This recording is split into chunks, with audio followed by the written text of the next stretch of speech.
Happy Halloween. Hello everybody and welcome to the 2.3.0 PTB patch notes for Dead by Daylight. The PTB was unleashed without warning and it was quite a good surprise, as there are tons of fixes and balance changes that were not expected but helpful to the game's health. Note that we won't go over every single minor change, but it's more important that we just go over the broad important changes that can be summarized for you as quickly as possible. If you're very interested in the very minute details of every little bug fix, please go to forum.deadbydaylight.com. They've got the whole thing there for you, but this video should wrap it up as fast as possible.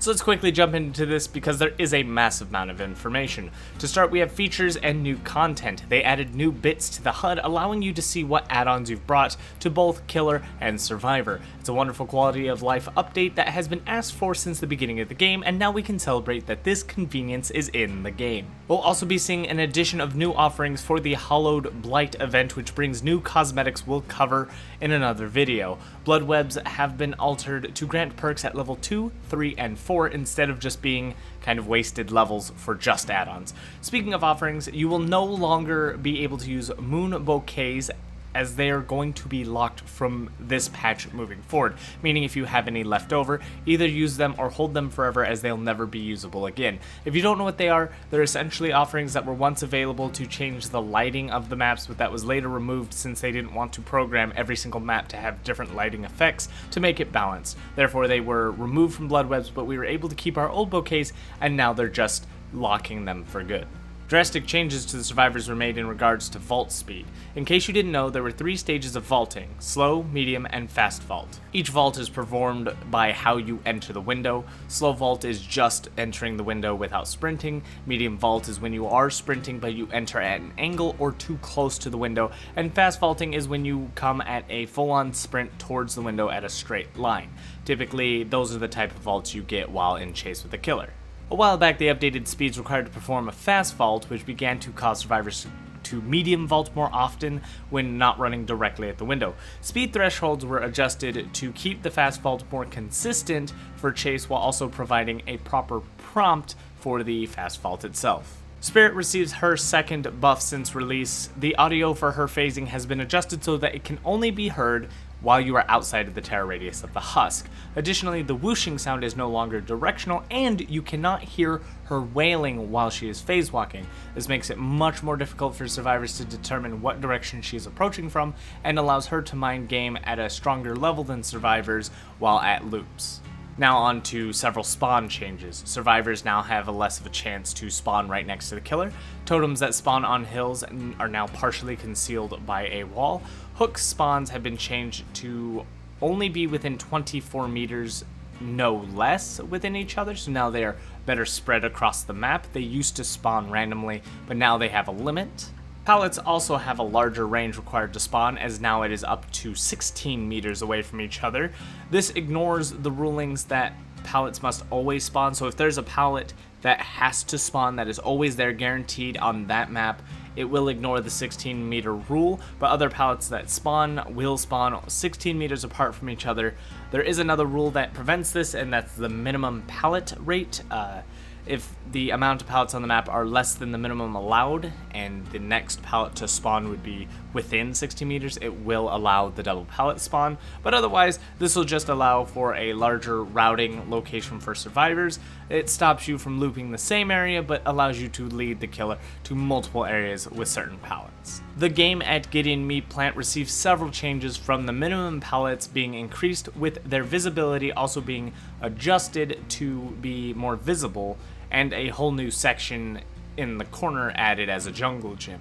Houghton Field's short white fences no longer will contain long stretches. They will always have a guaranteed exit along the sides of the houses, but the tall fences are always the ones that will now be closed off areas. So when you go down the tall kind of grassy fences, that will block off, have no escape, versus the white fences that will have guaranteed openings. Slaughter Tree walls were shortened in the Coldwind Farm maps, and Pale Rose and Grim Pantry both got some massive changes.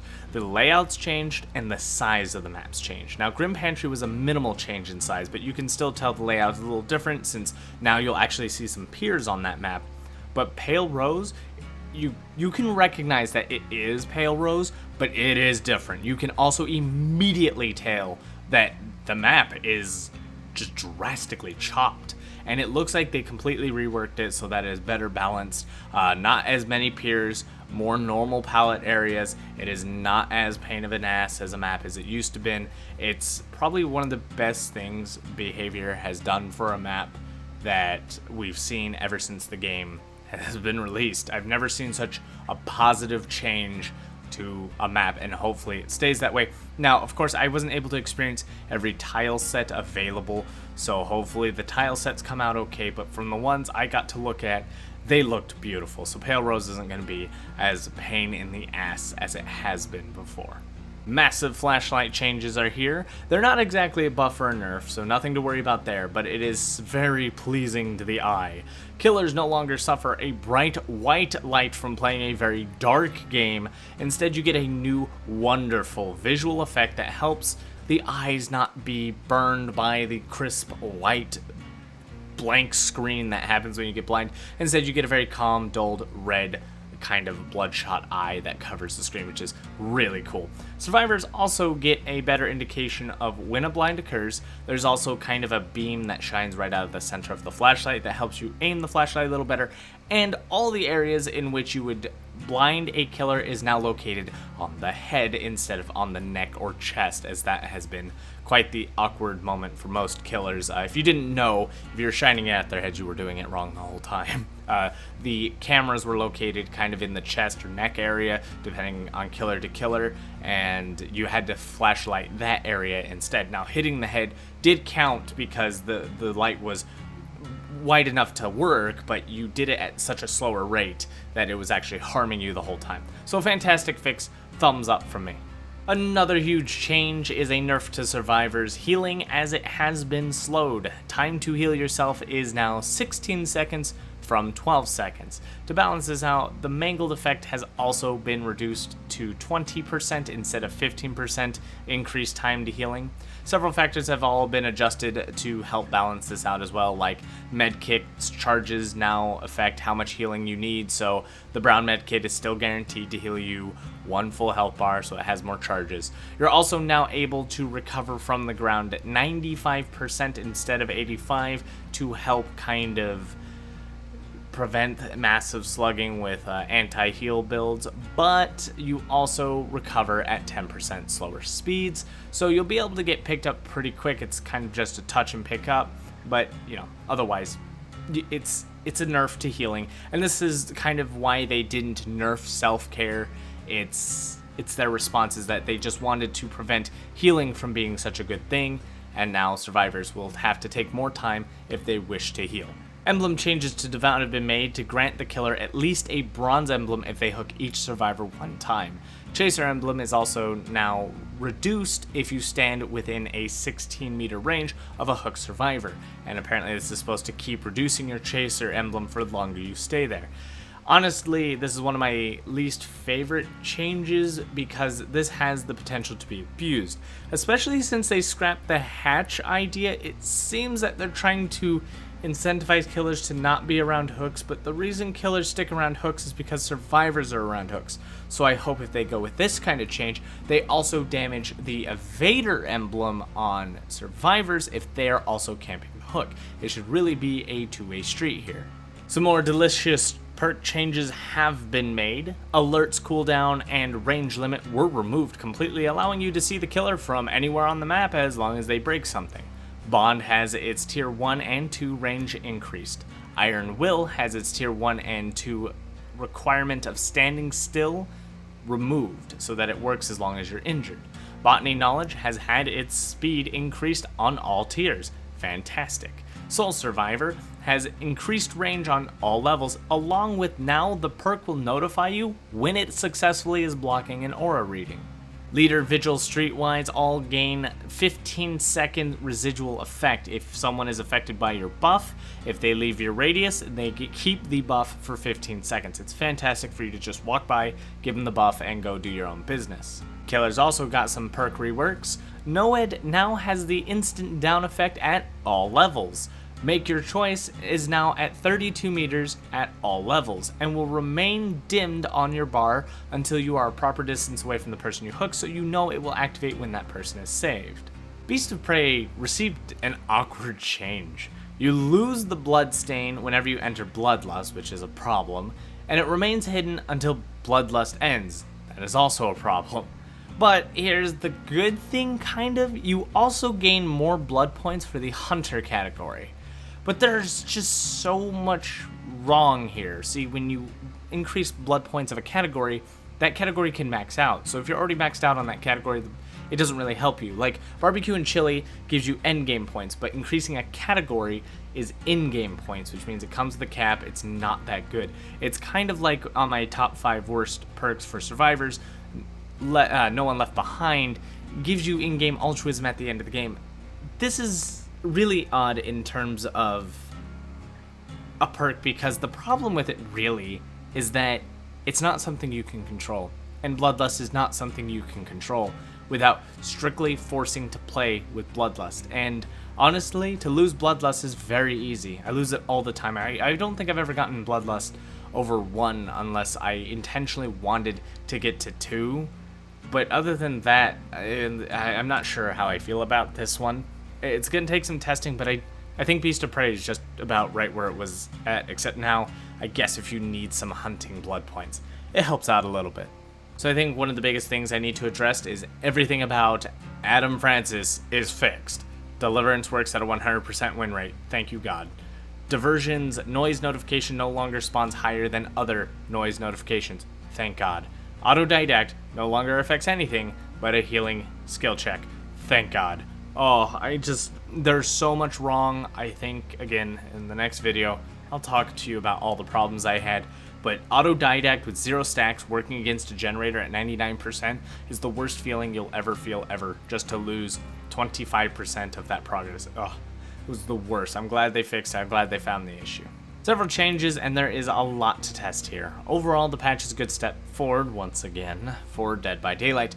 I hope to see more improvement to more dire perks that are considered near useless. It's really sad to watch Leader get a buff, and then watch Prove Thyself just fade into obscurity. Why didn't Prove Thyself also get a very similar, easy to understand 15-second buff? If your allies walk past you, just can't you have 15 seconds of Prove Thyself? It might make it a lot better than what it is. But I'm not going to complain that Leader got buffed. I mean, it's a nice thing, don't get me wrong. I'm not complaining that. I just wish that the lesser perks, such as Prove Thyself, that just outright get outclassed by Leader, would also get about the same treatment. Also, Decisive Strike was a huge problem that a lot of people have come to me about, and they did not include it as the fix in this patch. A lot of people were kind of enraged since it was promised it would be in this patch. And honestly, for me, I kind of expected that, since the hatch changes were completely canned, alongside with the self-care changes were completely canned. But that doesn't mean that they're canning the Decisive Strike changes. They're just not adding it to this build, and we'll likely have more information regarding this during the dev stream. But it's just not here for us to test in the PTB, and it might be out in time for the patch, it's just not here right now. Of the Dead by Daylight continues to push in the right direction, but I hope they also remove the penalty towards the killer in terms of chaser, and apply an evader debuff as well to survivors who are being chased near a hook. I feel that the penalty to the killer for camping the hook is unfair if survivors are able to camp the hook as well, trying to rush a save. Majority of campers and tunneling exists simply because altruism has become a huge rushed part of survivors' gameplay. It grants them so much benevolence that making fast and immediate saves, even if it sacrifices themselves, is absolutely worth it, and therefore staying at the hook sometimes is worth it for the killer. But let's say that, for example, the survivor was just running around the hook itself. The survivor's building a Vader while the killer is losing chaser. In this case, the survivor not only gets a Vader, but will get the benevolence, and if the killer remains in the hook radius, it's a constant negative for them. How much of a negative, I'm not sure, but I don't feel that's very fair, that the killer cannot defend without a penalty. This all really sparks a new discussion that needs to be had, and that's really the direction that Dead by Daylight's going. It seems the developers are asking for like kind of the community's opinion on what they define as toxic behavior, And to be honest, on both sides of the field, it's kind of silly what some people consider toxic. There's a lot of things that people do just to play the game, and to punish just basic tactics that are working simply because people aren't smart enough to go around these tactics with other tactics is a bit silly. But if that's the case, we'll have a discussion for that another time. I intend that to be my next video. I'm working very hard on, but a guide comes first. But I'm glad I could get this out to you. What part of this patch excites you the most? Let me know in the comments down below. Like I said, I really want to have more in-depth feelings, but just going over the perks themselves and everything that had happened with all the changes, it was quite a bit. So just enjoy this quick synopsis of what's to come and be prepared for the next video. Thank you all for watching. Don't forget to like, comment, subscribe, and as always, good game.